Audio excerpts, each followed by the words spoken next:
感谢两位过来陪我。没有，我很荣幸跟你聊天。不要搞得那么严肃。之前你跟我讲话不是这样的，现在给我讲啊，很高兴和你聊天。变了，就对着镜头之后你就变严肃了。不是，我是可以严肃也可以不严肃，我是互相切换，所以我有点分裂。其实这期节目其实我是想做一个谈话类的节目，然后这个名字呢我一直有点犹豫，现在我觉得应该就叫它卧谈会吧，因为咱们现在是在渥太华，然后这用了一个谐音梗，不会扣钱吧？卧谈会就是你们在大学读书的时候，宿舍了一个室友，咱们就晚上的时候会躺在那里聊天嘛，我们称之为卧谈会，每天的一个必备节目。对，所以今天在这个宿舍里，我们就加入了一个女宿舍，就青旅的感觉，就男女混住，男女混住青年旅社的感觉。就是我们在渥太华的卧谈会的第一期。为什么想做这个节目呢？因为我一直以来都很喜欢看那种谈话类的节目，比如《锵锵三人行》啊，或圆桌派啊，然后一直也想尝试做这种东西，但是始终觉得像我的年纪和阅历可能达不到，还有我知识储备也达不到，但是好像觉得我们聊的东西没有那么深，但是我们浅薄的东西或许给别人也有一些借鉴的意义，即使说没有什么经验，我们或许能提供一些教训，因为我们在加拿大像来自于不同的时间阶段，像你来了有4个多月了是吧？4、5个月，整5个月，5个月，我来1年多，你来了有8年，对吧？8年。那我们处于不同时间阶段来到加拿大的，那我们对加拿大的生活、学习，甚至包括感情上都有自己的体会。就是各方面对都有自己的体会，可能不一定是经验，可能不一定是经验，但一些教训我觉得也是值得给大家参考的。所以就是为什么想做这么一期节目。然后第一期我们要聊的这个内容呢，就是关于加拿大的弊端。为什么是这样？因为之前我给你们也发过任务了，就是说让你们每个人必须讲3个加拿大的弊端。因为很多朋友知道我自从开始做留学这件事情之后，很多人就开始留言，无论我拍什么视频，他都觉得我是在鼓吹加拿大，想把人给骗过来。那无论我拍什么东西，他就是说你只展示加拿大好的一面。那其实加拿大这种国家，它有好的一面，肯定是有好的一面的，但它也有很多弊端。那我们这一期节目呢，就不聊加拿大好的一面了，我们只能去聊它的弊端。所以每个人必须要讲3个加拿大不好的地方。好，不讲不出来，今天不能走。有点压力，这是为了但不能说是硬要为了这个而讲这个，这都是自己的感受嘛，就是能分享多少就分享多少，你不能。今天我们不能讲客观，我们就只讲立场，我们作为只讲个人经历，只讲立场，并且这个立场就是加拿大就是有弊端，依然是客观的嘛，就但你客观的话，你又从正反面来分析嘛。但是我们今天讲的就只有讲反面，正面我们可能留在以后来讲。好的。所以我们要摆正立场，佯装参在身，但我心依旧是中国心，所以我们必须只能讲加拿大不好的地方。好，没问题。今天给大家喝的是普洱茶，从中国带的。干杯！干杯！新年快乐！不对，应该中秋快乐。OK， 中秋快乐！这期播出是不是到中秋了？好 ，OK， 那就提前中秋快乐。那谁先开个头？5个开个头。先讲一下你的体验，因为你来这里最久嘛。对。其实我的时间说长不长，说短不短，就是卡在一个中间，就很边缘的灰色地带。我说也比不上20多年的、30多年那些人，也不像刚来的人那么有新鲜感，所以我现在就非常尴尬的卡在中间。所以我的感觉是，首先天气的问题，6个月以上的冬天让我很 emo， 天气的问题连带到情绪的问题，他们2个对我来说现在多少有一点互相连接。对，我觉得冬天太长，雪太厚，然后你每天看到的白茫茫的一片，晒不到足够太阳，就会感觉抑郁是吧？对。但是我知道他们这边天黑的早，他们对冬天的话，好像4点多天就开始黑了。对。但这边确实阳光比较缺乏，而这你还没经历过冬天。对，我是春天来的，我来的时候刚下完最后一场大雪，我还没有经历过冬天。夏季和现在秋季正在经历。而且我觉得即使到5月6月份还是有点冷，就没有说像很有足够的夏天的时间足够长。还有一个我觉得对我来说很挑战的事情，就是冬天在雪上开车。雪上开车，我在35厘米厚的雪上爆过胎，然后在极度冷的零下20-30度的情况下，你要找道路救援，然后我就那个时候就在找一个加油站，把车放到那儿，然后再到超市里面待，因为在室外一直待着太冷了，而且道路救援又很慢，你也不知道它多久会来。但是这边我的体验就是下雪的时候，所有的主干道上的雪都会清干，早上我出门的时候反正都是被清干的。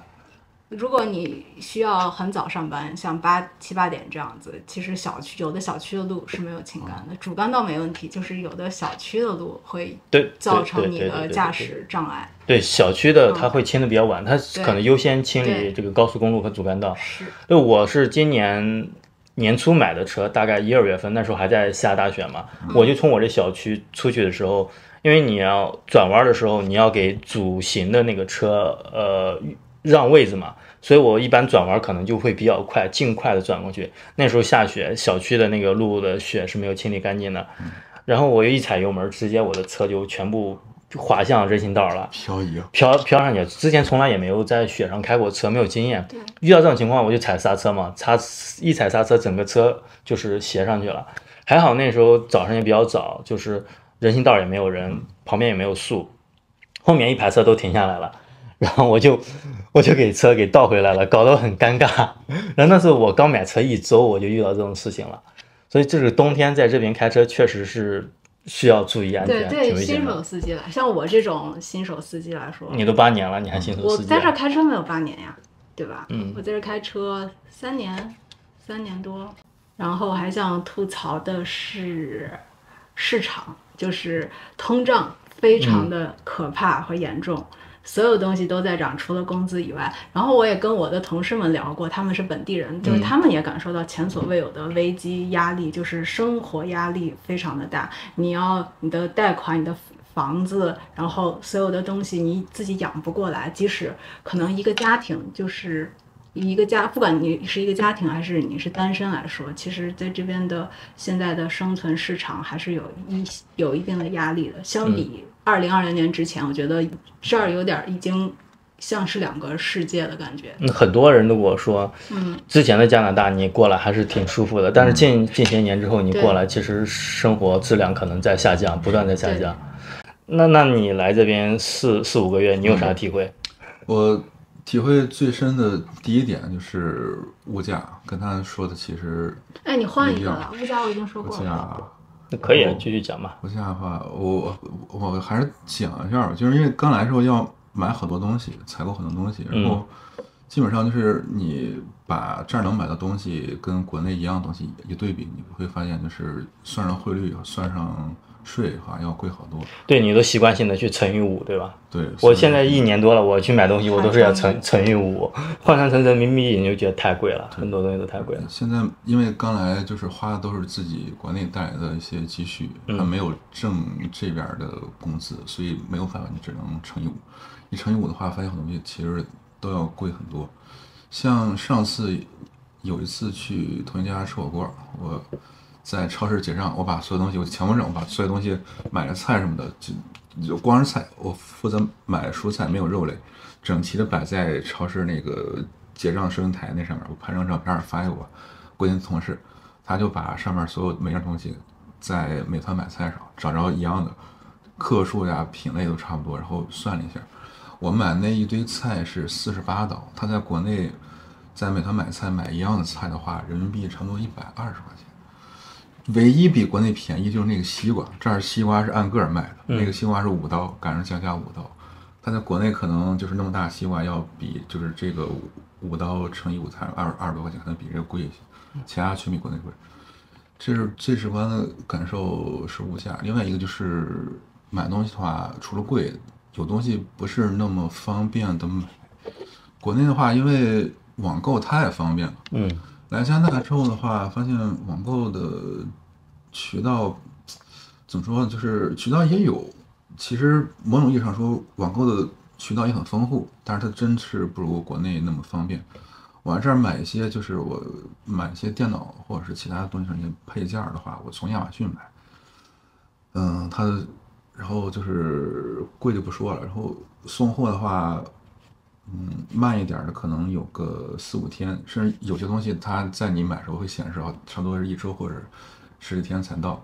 快点的话，当然也很快，可能隔一天就到了。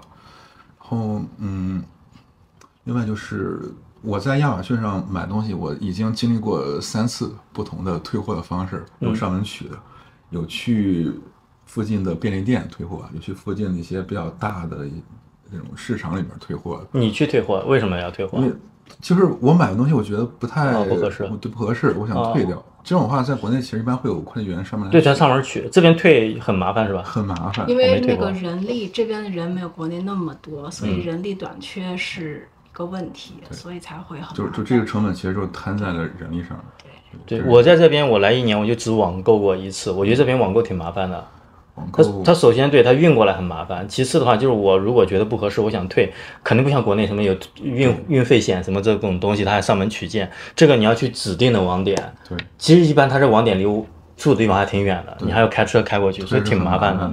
另外还有一点就是在这边买一些很小的一些小商品，比如说螺丝之类的东西。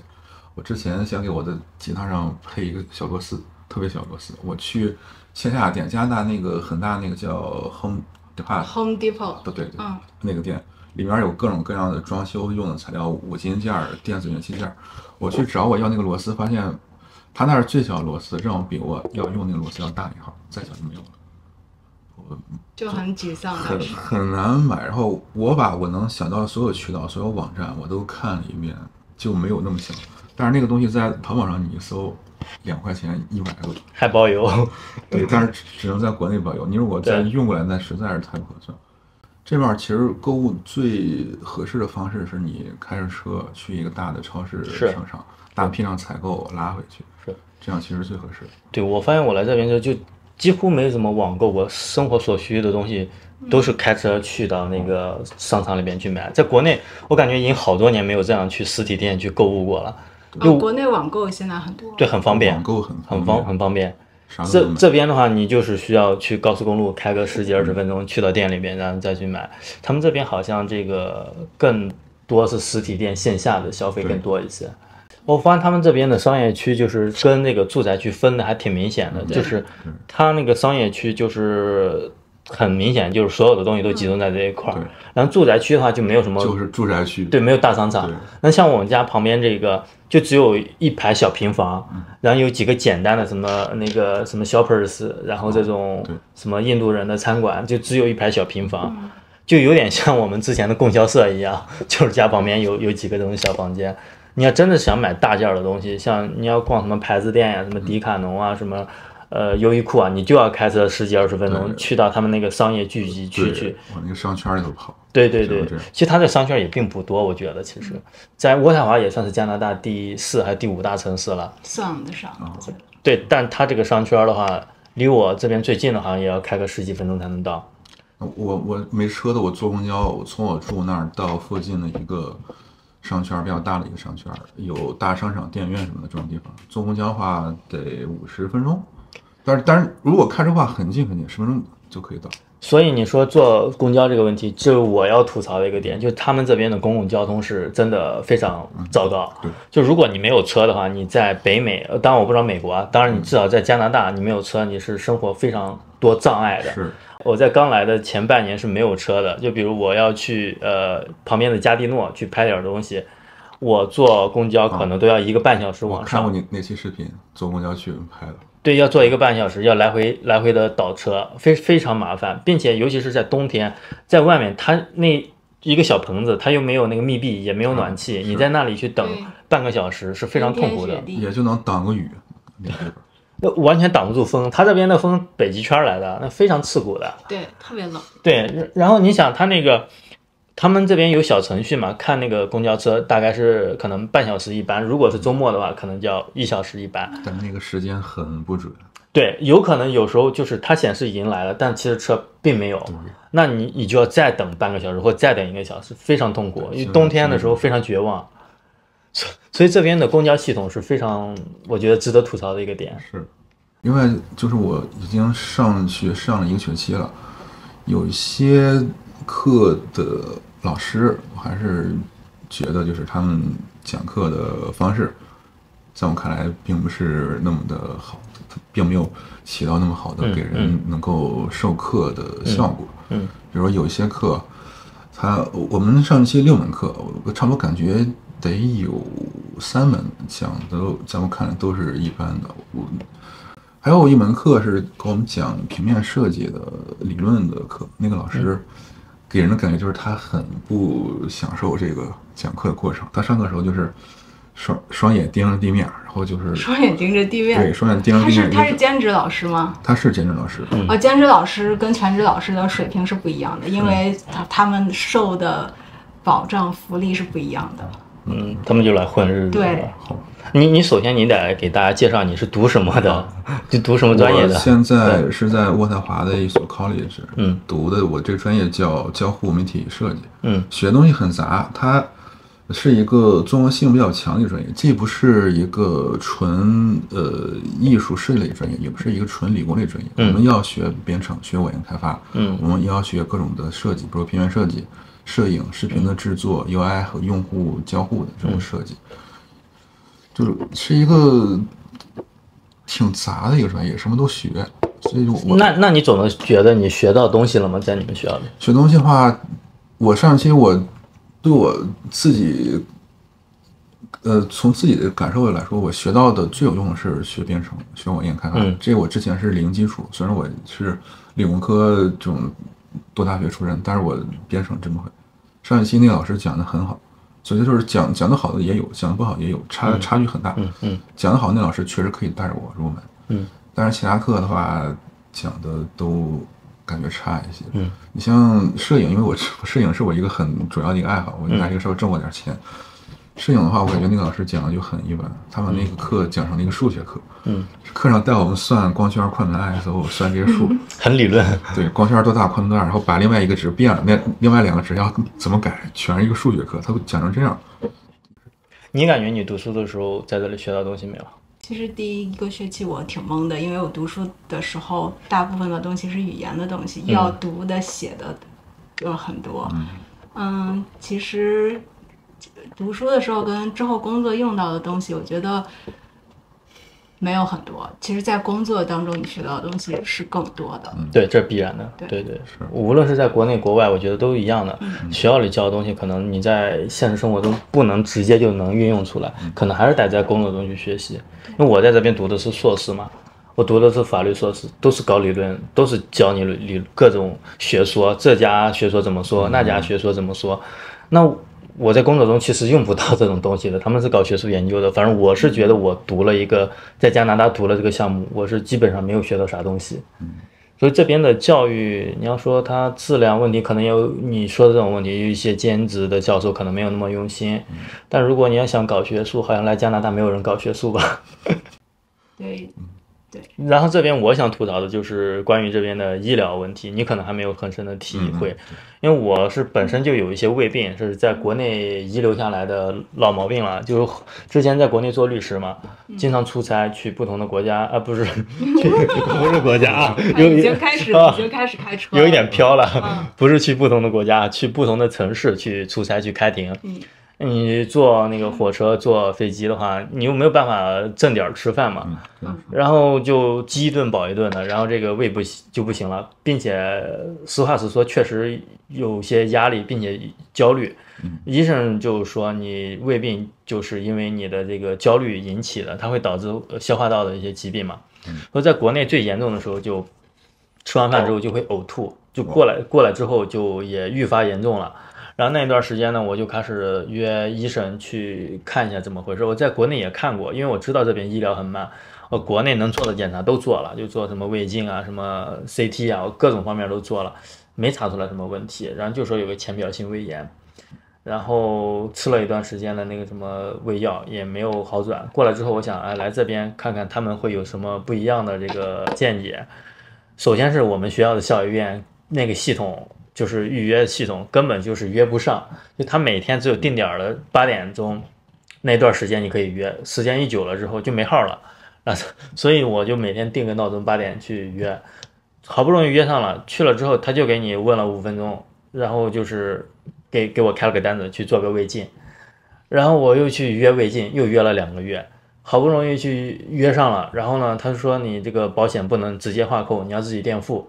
然后其实我还不确定我的保险涵不涵盖这一块儿，但我想我都已经等了2-3个月了，那不管涵不涵盖，我先去做了吧，就先交了3000刀，3000刀啊，3000刀啊，3000刀合人民币15000多了。我朋友说你买张机票直接回国了，回国我有医保，就花几百块钱其实就搞定了，还不需要我自己出，医保账户出嘛。对。那我花了3000刀来这边去做了一个这个胃镜，又等了1个月才出结果，最后告诉我，一切都好。对，告诉我多运动，少吃辣的，然后多休息，多喝水。对，我花了3000刀就告诉我这个东西。对，就只有这。你说这边的医疗是真的是值得吐槽。首先慢不说，并且他这个医生就对待你这种慢性疾病，他就不上心，他觉得你又死不了。就是他这边的医疗资源确实很匮乏，他要给那些急需的那种急诊的，像我这种就能拖他就给你拖了，但是有可能小病就拖成大病了呀，慢性胃病拖成急性胃病，就把我给拖死了呀。那我要是真的是说我这个就是突然一下转急性了，那我觉得你也不用给我预约什么这个医生了，直接给我找墓地好了。现在据我所知，好多人都找不到家庭医生，家庭医生医疗非常的短缺，就是还是建议你自己多照顾好自己的身体，因为一旦出了问题，就是漫长的等待，然后可能治疗也没有你期望的那么高。这就为什么我发现加拿大人那么喜欢运动。你看周末的时候，他们不是去划船就是去跑步，要么就去骑车。对，他们就是要保证身体十分健康，因为这个身体健康，医疗太慢了，也可能不是特别热爱运动，就是被逼无奈。被逼的，医疗实在不行。你要南下去美国确实快，但是贵。这边确实免费，但是你就要等。所以这是一个很重要的问题，尤其像我们现在是外国人，还不是完全在他那个 healthy care 的涵盖范围里，只能用学校的一些保险。学校的保险涵盖的范围还十分有限。比如我去配个眼镜，他只能报销150，那剩下他这配眼镜可贵了，那至少得个300-400刀，剩下的就要全自己出。虽然很多人在说加拿大的这个有免费医疗什么的，这确实，你如果有突发性的这个急的事情立马确实给你处理，可能确实也不需要自己花钱。但是你像我这种有慢性的这种病的话，那就是一种折磨了。那我是一直那段时间胃难受，吐到我不吐了，我好了为止了。然后就是其实这边医生并没有给我提供什么实质性的帮助，所以这是我觉得是一个相当重要的一个问题。对，我还想问你们，就是在这儿真的有那种归属感吗？就是融入社会的这样的，以你们刚来分别是4-5个月和1年的这样的时间来说，融入社会，你们觉得是有哪些问题，或者哪些开心的地方？我们今天只能讲不开心的地方。那就讲不开心的，就哪些问题吧。那你来这边4-5个月的话，其实说融入还早，差的还多，因为我目前还没找着什么特别有用的方式，能够进一步的了解加拿大这个国家。我其实一直很想，就是比如说，就是认识一些本地的人做朋友，或者说是但他很有经验到时候跟你学一下。但我觉得就是这边很多人跟我讲，你要讲讲你怎么认识本地的朋友，然后你觉得有哪些不好的地方就行啊。就认识我刚来1年多，你让我分享经验，就是认识本地，以认识本地朋友来说，不管是同性异性，就是哪些你觉得不好的方面，比如说沟通的语言方面或者文化冲击方面。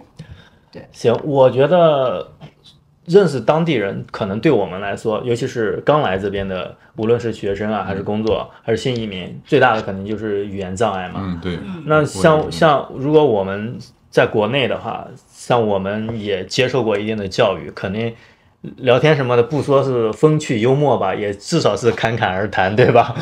但是你过来这边，你去跟老外去聊天，语言上首先就给你这个表达能力打了一个很大的折扣。你想通过一种幽默的方式来表达你的想法，基本做不到嘛。